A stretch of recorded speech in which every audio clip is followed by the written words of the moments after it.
welcome on stage, Leo Johnson. Thanks a lot. Thank you very much. Thank you, Eddie. Thanks, Eddie. Thanks a lot. It's lovely to be here.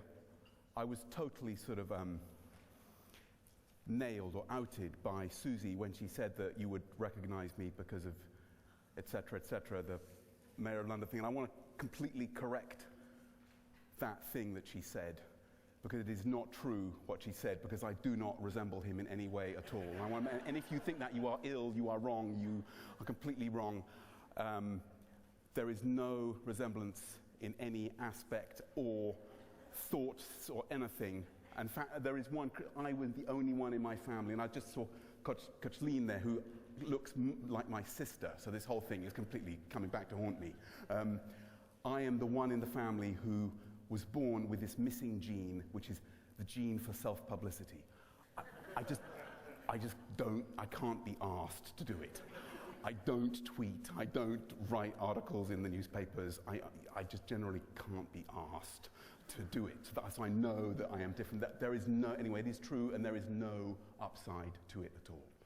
That is the only conclusion I have discovered over these years. There was only one brief moment of joy I had, which was I had to do an event at the travel thing called ABTA in Malta. I don't know if anyone's been to ABTA, but I went to ABTA and I was picked up. That's right, of course. I was picked up because it was arranged by a travel company. I was picked up brilliantly by the same car that was picking up Ken Livingstone, which was really nice. Now, I don't know if any of you have seen the Pink Panther movies. Okay, so there is a scene in the Pink Panther when Chief Inspector Dreyfus thinks that Clouseau is dead, and then Clouseau keeps reappearing. And it was like that. I knocked on the window of the car, and Ken Livingstone saw my face, and his face just looked just like Dreyfus when he sees Clouseau. So I waved to him. I said, "Peekaboo, peekaboo." Anyway, we then got to the hotel, and I got the name of my hotel wrong. And so I went into what's called Livingstone's hotel and tried to find my room, and there wasn't a room there. And then Livingstone then said to the conference, this is a couple of years back, he said, when this incident happened, he said, "For a terrible moment, I thought we were going to have a William Hague situation on our hands." If you may remember that brief moment where there was an economy over the bed sharing arrangement that was made. Anyway, that was the only, let's move on from that, but I just raised that. That was the only moment of upside. But what I'd like to talk about is optimism and what are our rights to it. And William, where are you? In your brilliant stuff this morning, you cast a whole load of light on these trends. What I would like to inject is a bit of what Derek called turbidity into this. I would like to confuse things. I would like to leave you filled with confusion, but I'd like to play with some of these themes of optimism. So I want to first do like a sort of medical experiment. Please, everybody, if you possess one, or if you possess more than one, with more than one, get out your mobile phones and look at them. And your iPad, if you've got an iPad too, get out the whole caboodle. Get out all your electronic kit. Okay? Okay, now raise them up, look at them, gaze at the sleek, beautiful patina. All right. Now I'm going to ask you, and this is the medical experiment. You've got a choice. Either give up that for good and any substitute of it, go analog, or lose your sense of smell.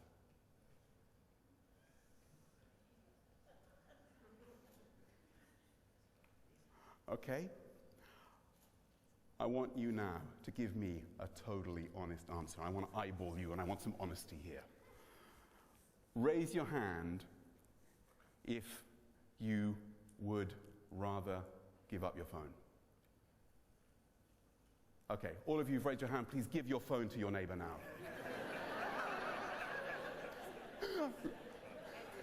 All right, how do you feel? How do you feel?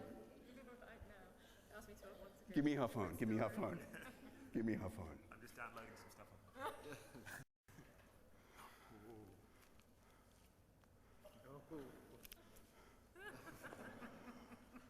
How do you feel? How do you feel? I don't believe her. Okay, so this is, you've thrown it before. This is a question. This woman who tweeted or Facebooked or whatever it was on Everest, this moment of serene tranquility. I can't say that word very well. Let me try that one again. Tranquility. She Facebooked on Everest. Okay, so here is my question. This digital detox that William talks about, is this what we need? Is this the answer? Do we go back to some sort of primeval cheese-eating idyll? Or do we big it up? Do we try to use the digital to ramp up the experiences? What's the future we want? What's the future that could possibly result in the type of lives and types of communities and types of cities we want to live in, okay? And can we construct a vision of one that might work? So I want to just ask you a question right now. Find a neighbor next to you who looks intelligent. If you struggle, just move discreetly to another place, okay? And I want to do take 30 seconds with your neighbor, and the question is, are you, next 20 years, optimistic, things are going to turn up? There's no things are going to struggle along option, okay? Forget the struggle along option. Are you optimistic things are going to up, or are you pessimistic, you think things are headed down? Take 30 seconds with a neighbor, come to a consensus view, a neighbor or two.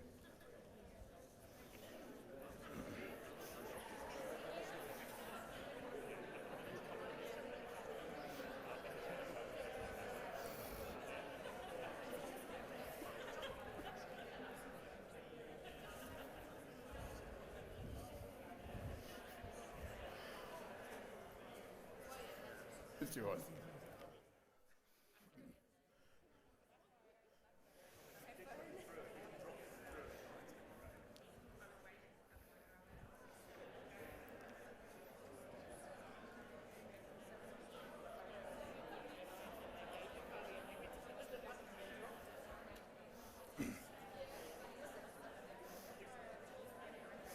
So, you optimistic, pessimistic?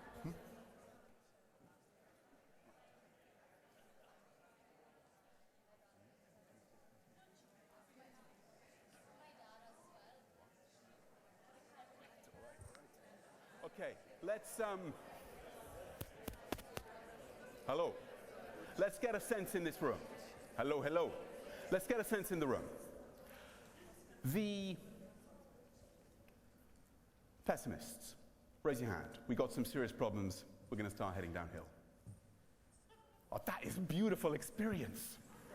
I love it. Okay, the optimists, unless everyone's already asleep in my speech, which is deeply humiliating, so please, someone raise your hand. The optimists. That is phenomenal. Okay, I love it. I share it. I share it. Right now, there is this, cult of apocalyptolics out there who are telling us that there are a whole load of things raining down our head. I think there are problems, but I think there are ways out of them. I think to deny that there are problems is not going to be the answer. To identify them, to figure out what some of the ways through, that's the smart thinking, and it's already happening, and it's starting to prove that it can work. What I'd like to do is just a bit of a review of what I think the big issues are that we need to manage and that we can manage. And then look at what some of the possible sort of ties in with this extraordinary region are. Okay? So, Titanic, the icebergs. I see 3 big icebergs out there for all of us. Okay? The first big one, the city that the Titanic never reached, well, if it had tried to go there 3 weeks ago, it wouldn't have reached it for a different reason, because the thing was kind of in ruins. New York. The first one, Bloomberg's headline about the event, climate change. Now, people, of course, are entitled to say that the scientists have got it wrong. Maybe the scientists have got it wrong. I pray the scientists have got it wrong. If they're right, then it looks like there is a big picture challenge there. What is the challenge? I had this tiny sustainability company called Sustainable Finance that got bought because my Afghan wife told me I was traveling too much, and you don't mess with an Afghan wife. So it got bought by PricewaterhouseCoopers a couple of years ago in a process that I now understand was more of an acquisition than a full-scale merger between our organizations. And okay, but when I arrived there, I got the amazing PwC egghead economists to do this, basically this piece of epic number crunching on whether it's all BS, this whole thing of decarbonizing, whether anyone actually is decarbonizing at all. So what it did was it looked at, assuming that we all want to grow, because we need growth, we need jobs, et cetera, assuming we all want to grow, how much do you have to be more efficient with carbon while still growing and not putting so much carbon in the atmosphere that you start getting warming that's more than 2 degrees? That's the game, that's the challenge. And they say the number is somewhere between 350 to 450 parts per million of carbon in the atmosphere. If you breach that concentration, then you start to get warming of more than 2 degrees, and more than 2 degrees is unpleasant, because beyond that point, stuff starts happening like icebergs suddenly start melting, at which point you have this thing called the albedo effect, where they get darker, which means they absorb more sunlight, they melt more. Suddenly, the whole thing starts to get a little bit out of control, okay? So it's all about decarbonizing. This study came out with its results, its annual results, last week, okay? And here is the deal. If we'd started in 2000 to manage global warming and stay within 2 degrees while growing according to the sort of 2050 projections of growth, all we'd needed to have done. Anyone guess what the annual % decrease would be? Anyone guess? Just 2%. That's all we'd needed to do. Okay? What did we manage to pull off? Any guesses? We improve, but we improve by 0.8%. Okay? So we've got we've carbon binged. Okay? We've gone over the carbon amount we should be consuming. We've got carbon love handles hanging off us, carbon moves, whatever. We need to go on some sort of massive carbon diet. What is the amount now that we need to decarbonize a year? It's gone up to 5.1%. Okay? It looks tough, but we haven't really got our asses in gear to try to begin. The reality, though, is if we do stay on the current level, 0.8, or if we double that level to 1.6, guess how many parts per million we are on course for in the atmosphere by 2050? It's 1,200. It's 1,200. 2 degrees is somewhere between 350 and 450. We hope it's 450 because right now we're around about sort of 400 or so. So we really hope it's 450. But if you carry on as we're going, we're on course, if you double the rate at which we're decarbonizing to 1.6, we're on course to 1,200. And 1,200, by the way, corresponds to 6 degrees of warming. And 6 degrees of warming, all sorts of, you basically can't really figure out what's going to happen. So with 6 degrees, in terms of the iceberg, you have to start thinking of Sandy as being the norm rather than the exception, okay? So what you have to start imagining is Petropolis, which is New York, the product in trash out, mass production based, fossil fuel economy, which is highly non-resilient, highly vulnerable to shocks in the very intricate global supply chain that it depends on. That type of Petropolis just becomes quite a volatile place and not at all the sort of place that you want to invest in from a tourism perspective, okay? So that's one. I told you this talk was going to be about optimism, okay? But all we got to figure out is 5.1% a year, okay? And we haven't even begun to try in any serious way. 2, okay, there's obviously a social dimension to this stuff. So you've got the environmental, you've also got the social. So if you look at the Arab Spring, the events that triggered the unrests, When Mohammed al-Bouazizi set himself alight, it was Iskra, it was the spark.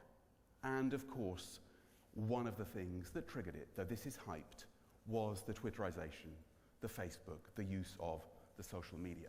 Now, of course, it is hyped. You know, Twitter's been called the Che Guevara of the 21st century, which is a lie, because Che Guevara never had a $100 billion Facebook stock market valuation.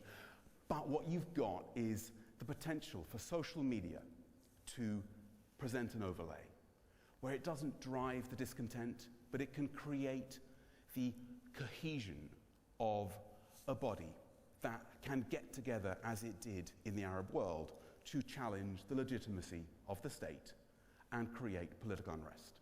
So you've got the potential for what Nouriel Roubini calls the instability of inequality.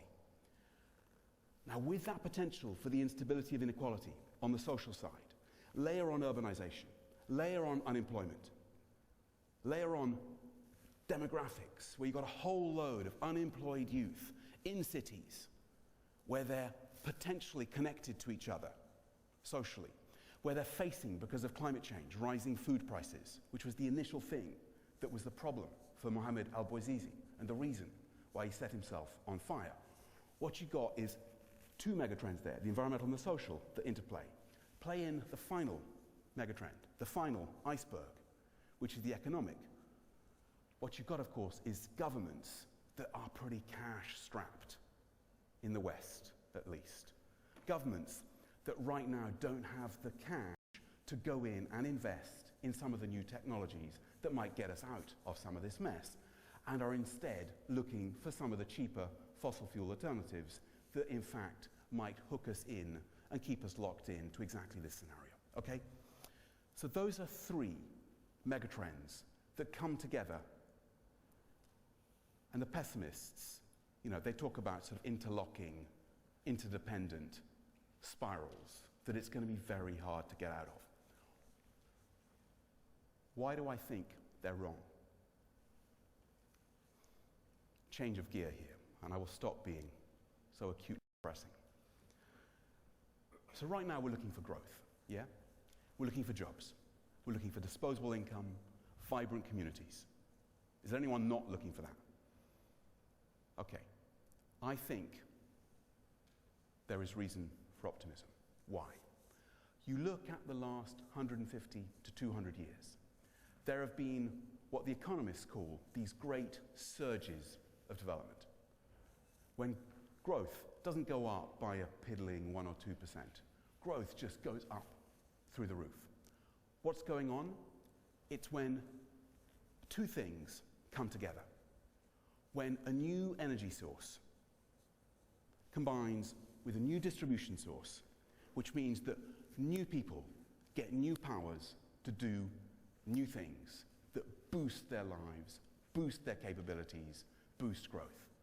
So if you look at the great surges in the past, look at water power and canals, look at coal and the steam engine, look at oil and the combustion engine, look at electricity and Tesla's alternating current distribution lines. Each of them is the combination of these. Is there the beginnings of another great surge? Is there another energy source that could greatly improve the economics? And is there another distribution source that could enable it to reach out, to give new people new powers to do new things? Each of these techno-economic paradigms, as they're called, take time to come together. When they really come together is when the new energy source matches up in a way that's completely intuitive for the user with the new distribution source. But even when the distribution source and the energy source are beginning to fumble their way together into some sort of embrace, you still start to see the beginnings of some growth. So what does any of this mean for this region? I want to change gear again, and I want to ask you a question. one word that you would use to describe this city. One word. What would it be? Take a neighbor again, find one word.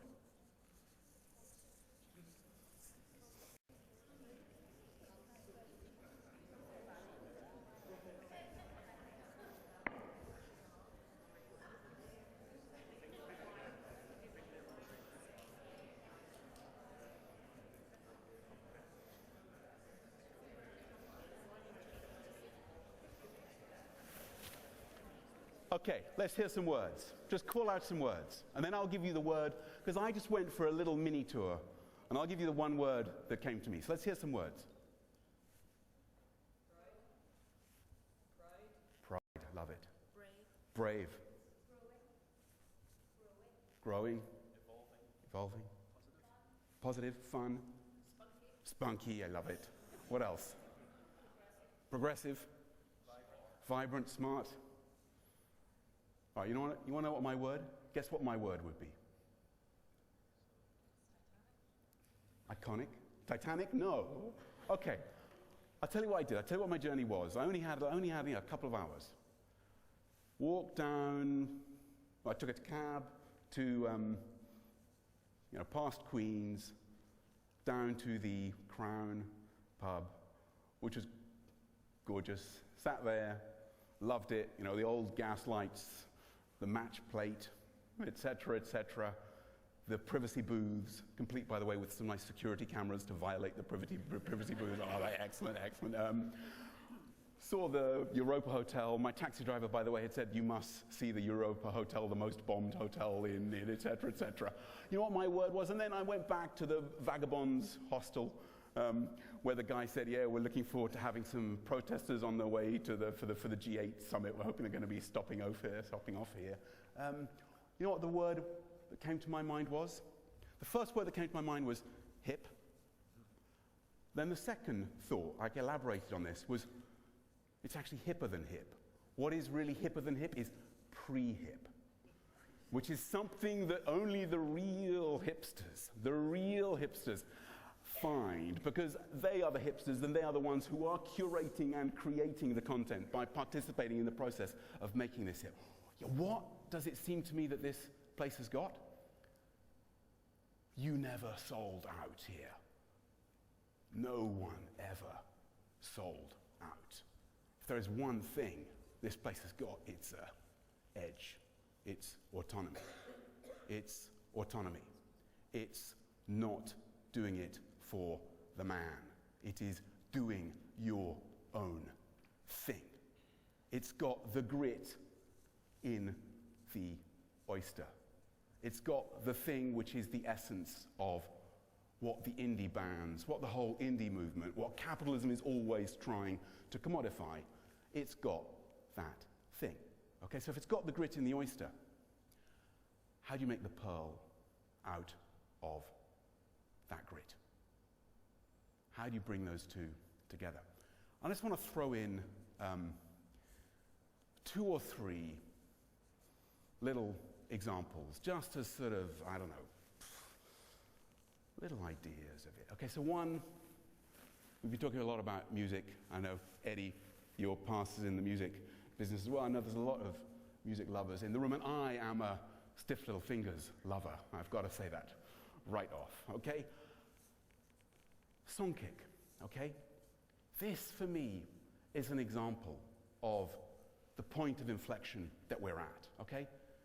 Of how we've got this new general purpose technology, which is the digital, that's got all this power to represent a new paradigm of growth. It can be subverted. It can be used just to create hyper-accelerated digital trades. It can be used to create a community that's just out there tweeting to itself without any real engagement around the people. But you can also use this digital not to displace the real, to promote the real. So what does Songkick do? Songkick has just got a very simple model. If you're in a band 15 years ago, you thought I got to sign up with EMI or whoever if I want to have a career. 10 years ago, when Sean Parker and Napster appeared, you realized that was down the tubes because free digital distribution meant you weren't ever going to get a contract that you were going to be able to live on. What does the new economics offer? Well, what Songkick does is they will do an online, as one of their services, gig, where you, as someone who loves the band, the Overtones, whoever it might be, has got a chance to pre-authorize on your credit card a ticket for yourself at a gig in Belfast or Derry, if they come here, and you will only pay if a critical mass of enough people sign up for that gig to happen. And when it does happen, and by the way, very often it does happen, because the free online distribution has meant that it's not 2,000 people that know about this band, your band, it's 100,000. And they're not just local, they're global. When it does happen, the people who go, they're having an enhanced experience of it, just like William said. And it's not just that they are consuming this music, they've actually helped to produce it. They've effectively been part of the sort of the impresarios team that has helped to put this on. Their experience of it is greater. The word of mouth of it is greater. The amount they're actually willing to pay for it is greater. What this new digital revolution is creating is what they're calling adjacent scarcities, which are new markets, which is not the online product itself, which is free, which is uncontrollable, which you're never going to be able to manage to stop the distribution of. It's working with that megatrend and looking at what the markets that are adjacent to it, that are next to it, including the live, including the merchandising, including the crowd-produced merchandising, including stuff like Skype gigs, including stuff like fans paying to get the music that is free first. So getting a tip-off from the band that this super new song is coming out. That is one example. Others, of course, like Airbnb, just crowdsourcing the chance for people to capitalize on the great asset, which is the people. The people. So with the models like Airbnb, you're using the capacity. If you've got a city here that's got a finite number of hotel beds and you want a giant event, it's tapping into, through Airbnb, the local people who would actually be a real experience enhancer for the people who you'd want to attract for the music. I want to end with a couple of thoughts about the direction of travel for the future. We're talking about a resilient city that's got jobs, that's got community, that's got youth, that's got vibrancy, that's a magnet for the best, the youngest, the coolest, the hippest to come. Who's a real competitor for Belfast? Who do you rate as a real competitor? Derry. And globally? Globally, who's a real competitor? Liverpool. Where else? Barcelona. Okay. Let's take Barcelona. Thank you for saying that, because it's actually the example I had in my head. I spent a week the other day with this guy called Antonio Vives, who's the deputy mayor of Barcelona. Did anyone know, by the way, what happened in the Catalan vote for independence last night? Nor do I want to find out. But these guys, they've got autonomy too. They know a thing or two about autonomy. And that's the direction they're headed down even further, one way or another. Anyway, what's Antonio Vives' vision? His vision is, bye-bye, Petropolis. I don't want a community where business is run by top-down, closed corporations who keep the profits and who keep the little people in jobs they don't want to live in a product-in, trash-out model where we're essentially wage slaves and we're not living the fulfilled lives that we want and where we're not connected to each other. Even if we've all got iPads, I don't want my city to be that city. They call him the Pope of Barcelona, by the way, this guy.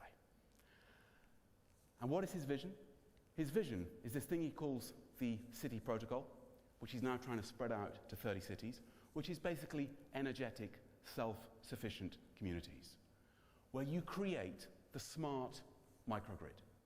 And the smart microgrid is using whatever forms of power that you've got. Barcelona's got a lot of solar.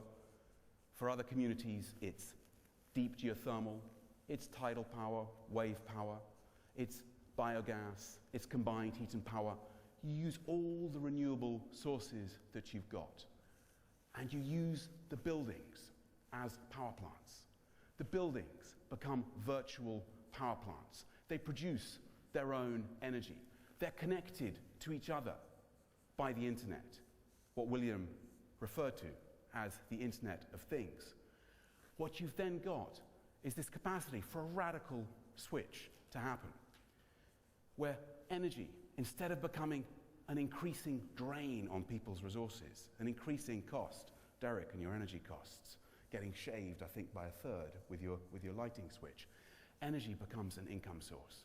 These people are able to become net power producers, to be selling it back to the grid. They're able to become energetically autonomous.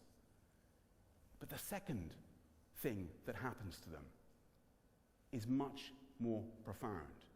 It's about a vision of themselves, which is a revolution in the control of the means of production. What these technologies are doing, and take MakerBot. Anyone heard of MakerBot or RepRap or EOS? This is the trend towards 3D printing, towards the potential for all of us to be tapping into our cognitive surplus and producing stuff. I did a documentary for the BBC back in August, a campus party in Berlin, which is like Glastonbury Festival for geeks, the smelliest experience. And one of the first people I ran into there was this guy called Dave, and he had been in a band. I don't know why I'm talking so much about bands, but he'd been in a band, and the drummer was always late. I know this is like a congenital thing of drummers. And he said that could never control the drummer. He was always out getting a kebab or chatting to his... And so, you know what I did? I built a drummer. And this guy found old bits of Yamaha. He found old bits of cable. He had no training whatever. He's a divorced British dad with 2 kids living in Berlin, and he built his own robot drummer called Stickboy. And he can't play a stiff little finger song, but he can play the Ramones Blitzkrieg Bop, which is the next best thing, if you ask me. Check it out on YouTube, Stickboy. What is the point here? The point is what Clay Shirky calls cognitive surplus. We've been locked into this atomized, top-down, closed production mode where we are human resources, where we are a factor in the production chain, and the job of business is to get our costs down as much as possible. The great asset that Barcelona has got, the great asset that I believe this region has got, is the people and their quirkiness and their uniqueness and their distinctiveness, their refusal to be anything other than what they are. That is the great asset. Even in England, Paul Clark, okay, a low-level Department of Transport official, he dared, with a map, with a list he had, a PDF of bicycle accidents, okay, in London. He dared to put this piece of information on the web. Amazing act of transparency by the British government. He could have lost his job. What happened? Someone found it on the web. First time anyone's ever found a government document on the web. Extraordinary. They opened it. It was PDF. It was useless. They stripped it out, put it in an Excel form. Someone else found it, said, Excel, that's bollocks, that's useless. Did something else with it. I have no idea what they did. Put it in some sort of XHTML, whatever. Mashed it up within 3 days, from November the 9th, November the 12th, 2010. It had gone from a useless PDF to an online mashup that had been picked up by the Times and put into their online service where you could click on different streets in London and get a percentage probability of having a bicycle accident. What is the point here? The amazing talent of real people. I think there is a revolution going on. It is a battle for the control, for the shape, for the dynamics of an economy. And it's not left or right. It's not the Tories versus the Labour versus Green. It's none of that tired, poisonous bollocks. It is about an economy that is open, vibrant, autonomous, resilient, tapping into and respecting the extraordinary talent of people and allowing them to share in those profits, and one that is closed, that is top down, that concentrates money in the hands of a very few people, and that we've had for the last 50, God knows how many years, and hasn't been particularly successful in delivering growth. When I look at some of the things that are going on here, I see some really interesting developments. I see Concentrix with its announcement today of 100 jobs, software development, 4 million revenue. I see the Eco Smart Hubs Dundalk. I see the Queen's University focus on ICT. I think there is the potential to bring some of this stuff together, to draw on the hip factor, to draw on the youth, to create here a hub, a magnet for people who have got a productive urge, who want to make meaning, who want to be autonomous, to be doing stuff, making stuff, producing an economy that is a real one, not a digital one, a productive one, not a predatory one that harnesses stuff like the Eco Smart Hub to make sure that there is reliable power and cheap power and resilient power, that also harnesses the digital to make sure that the next wave of growth really is one that supports industries.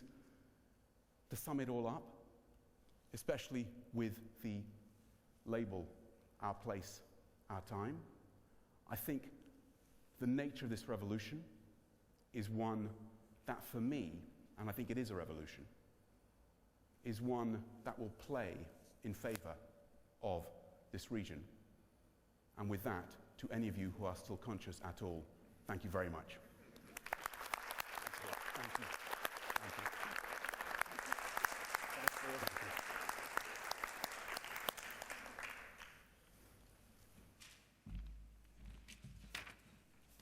Everybody still here, still alive?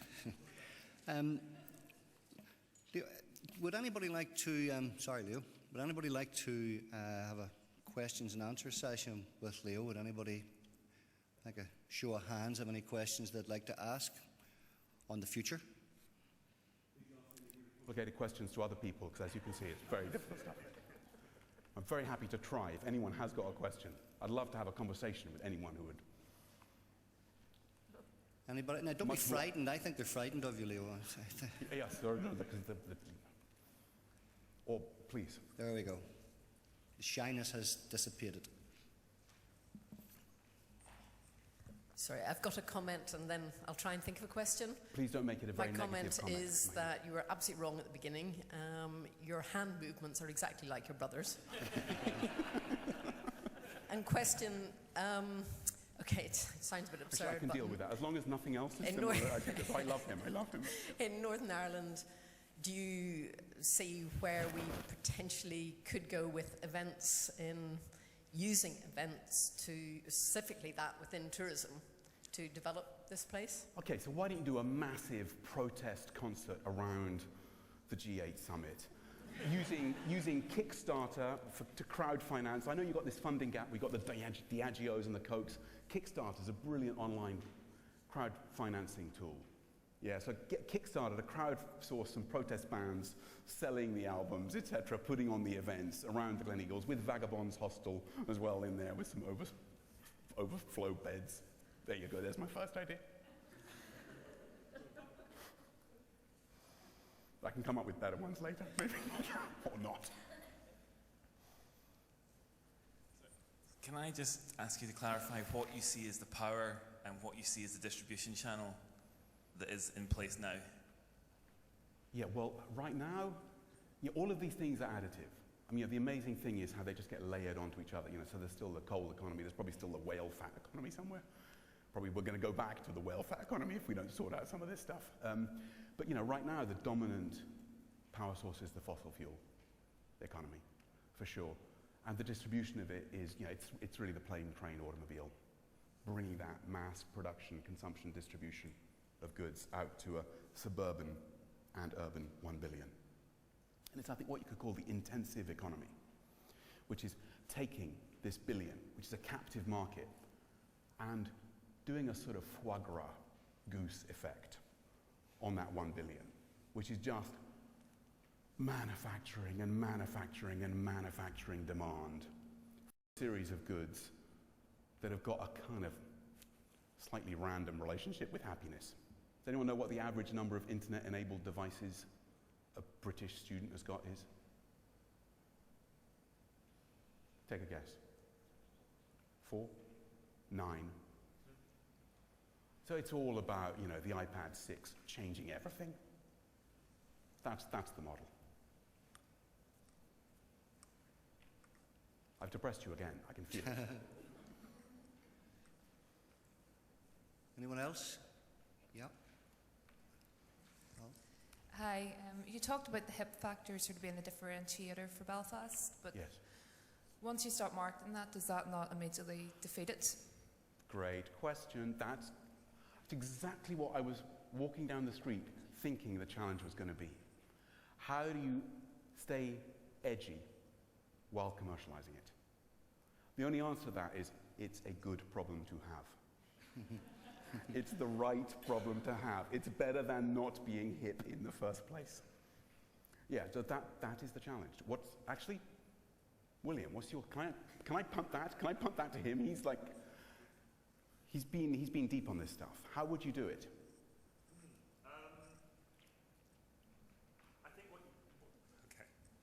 I think what you do is you'd have to find a way to let it out. So rather than it being seen that you are marketing it, I think trying to find events where it comes out of its own accord. It's like you were saying, presumably from what you're saying, you're saying there's a lot of creative people here. So I guess that's what you do, is you allow those creative people to create, and you start promoting what it is that they create. And that people go, well, that's hip, that's fantastic. So I think rather than telling people you're hip, you show them you're hip by showing them the things these people can create, I guess. Okay? And I guess part of it gets to sort of who's in control. Is there some large corporation that is controlling it and that is essentially co-opting cool for capitalism? Or is it people who are doing their thing?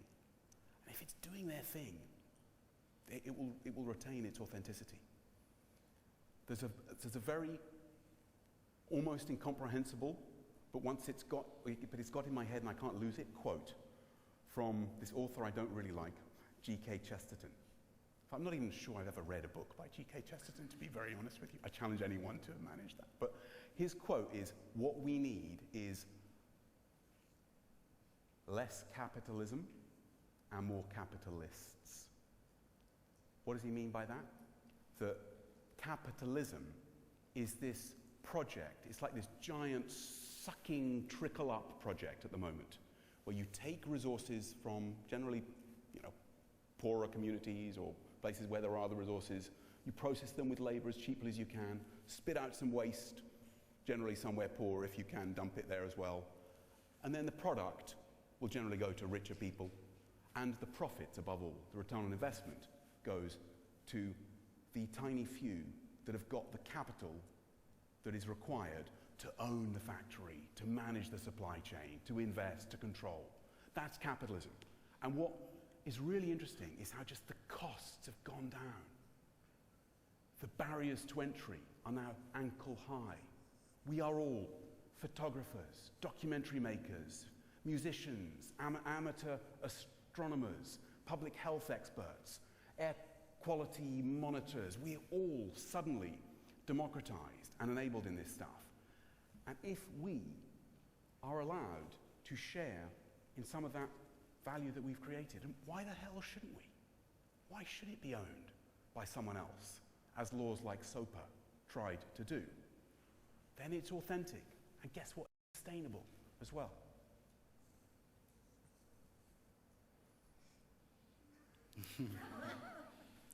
Please, Derek. Well, please. It's just really to make a comment on what you were asking and what William was saying. Because people here in Belfast say that there's this amazing opportunity because there was a lot of creative people who previously all left are all now staying on and creating their own kind of mini culture going on in Belfast. And there are, again, I don't know if you're aware of, like, there's the Household Festival, which is an arts festival that was run because we all realised that there was lots of us all living in sort of half-mile radius of each other, and we all work in the creative industry, so let's have an art festival in our homes. Yes. So I think it's more a case of this is all going on, but it would be good if there was more facilities for us to advertise what we're doing and be able to get the message out there a lot. And I think from discussions amongst people in this, we see, I think Belfast, there's been a lot of relations to Berlin, and it's the same kind of, you know, a city that was once a war-torn city that you can take, not war-torn, but, you know, that is in the, and there's like jokes, people say like Kosovo is going to be the new Belfast, and Belfast is the new Berlin, and this is like a pattern that you can see going on. I think Berlin's a really good example. I love it. Of a city who does that. I love it. The Berlin example is great. That's where the latest campus party was. Campus party would be a wonderful thing to have here. The head of it is Paco Ragadales, a Spanish guy. Super cool, super cool. I think the critical mass point is a really big one. If you look at even what London is trying to do, and it's kind of late on the game with its sort of Silicon Roundabout approach, you've got to get a hub. You've got to get the people together. And I don't know whether the Docklands area might be part of that. I don't know enough about it. But to get a hub, to get a critical mass is a very important part of it. Definitely. Please, Derek. A wee curveball for you, Leo. Say it again. A curveball. Sorry, it's a Scottish accent. Curveball. Curveball. It's a ball that's not coming straight That at was you. already the curveball. Yeah. That was the curveball. Okay, yeah, all right. Maybe William, your wingman here, can help you. There's been a lot of talk today about technology and the development of technology and how that's pretty much going to drive everything. Is there a danger that we disenfranchise people who are, I don't know, over 50? Believe it or not, I know an artistic director who's got one of these, and it's actually just a phone. Yes. You know? Yeah. Is there a danger? How do you take that people with you, those people with you in a community like Belfast, for example? Because there will be. Yeah. You know, it's a young city, but it's also got a huge demographic. Yeah, my view is you've got to let people do what they want. And the technology is just so darn easy to use. Estonia, there's 4-year-old kids who are learning how to program, how to develop apps. There's the chance for anyone who wants to do it, I think, to pick it up. I think there is a huge job, just like with the current, fossil fuel-based, highway-based paradigm.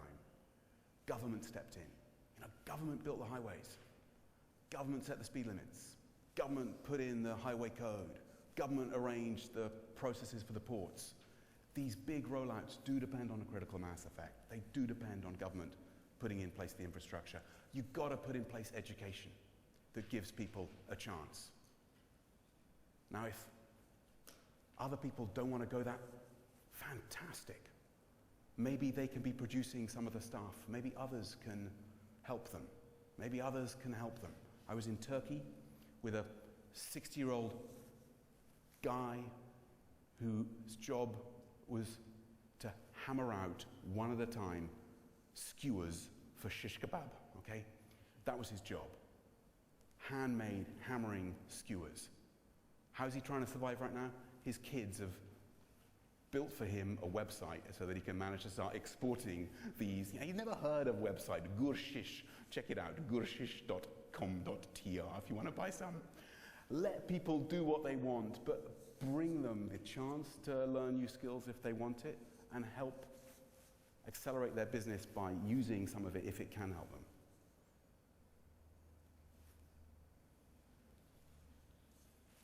Please.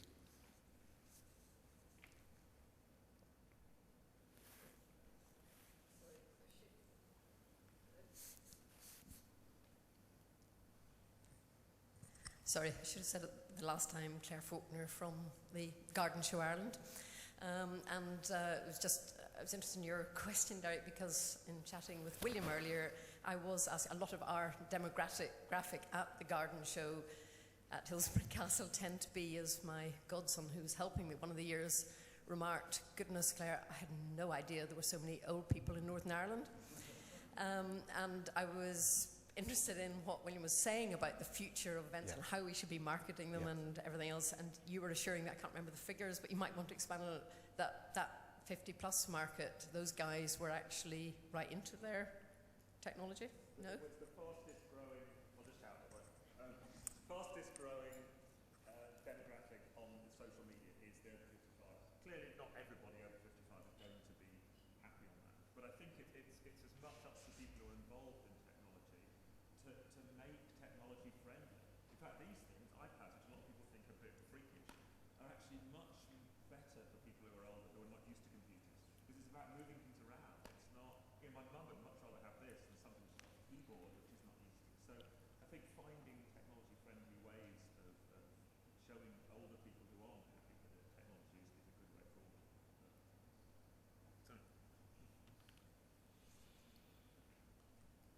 Please. And by the way, is the Crown Hotel a National Trust pub? Yeah. Thank you, National Trust, for a very excellent lunch and drink. Leo, I just wanted to ask, it's more a curiosity question, but is the UK City of Culture for Derry, Londonderry, is it on your radar and your friends and family's radar as a destination to come to? To be honest with you, I only heard yesterday because of this. So that tells you something either about me or about the... No, it's I just, don't get out much. well, I suppose it's just testing the reach obvious reasons. and the marketing, but would you come back? I absolutely want to come back. Great. And I want to stay in the Vagabonds hostel, but they weren't that friendly to me, actually. I thought that you were too old. No, I absolutely want to come back. Great. We'll send you a programme. Please. And to come to some gigs. And meet relatives of the band and Stiff Little Fingers relatives. I work at the Ulster Hall. We had Stiff Little Fingers last Friday. Next time we come back, you can come as my guest. I would love to do that. We'll exchange emails. I'd love to do that. Okay, folks. I think we've... Well, thank you very much. I think that deserves a round of applause No, for I all our don't. guests Thank today. you very much. Thank you.